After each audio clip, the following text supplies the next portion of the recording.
Mga ka-tasty, isa na namang Cali Cafe or hole in the wall na coffee shop ang aming na-discover dito lang sa may Moriones, corner Franco Street sa Tondo, Manila. Ito ang Cups Coffee.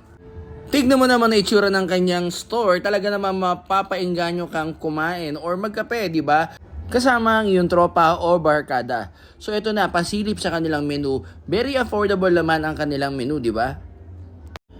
Pero namangha ako dito mga ka-tasty, aminin ko sa inyo dahil dun sa kanilang espresso machine, hindi basta-basta ang brand niya, Breville siya, hindi siya mumurahin. Talaga naman, alam mo naman na seryoso ang may-ari nito na makapagbigay ng mas masarap na kape para sa kanilang mga kliyente.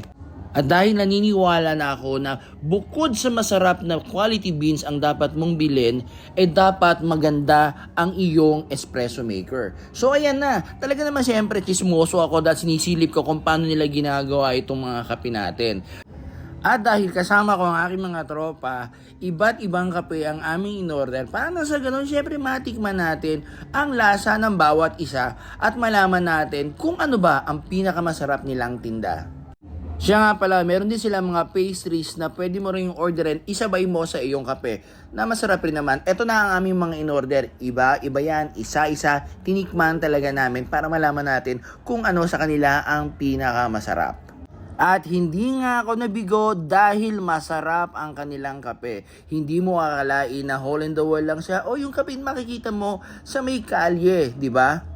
At ang maganda pa sa kanila, safe na safe kang tumambay sa kanila dahil katabi lang siya ng barangay hall. Nga pala, open daw sila from 6 p.m. up to 2 a.m. Minsan nag-extend sila ng 4 a.m. kasi maraming tao.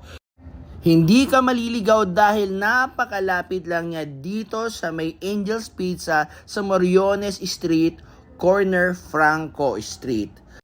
So mga ka-tasty, maraming salamat sa inyong panonood. So, hanggang sa muli, paalam!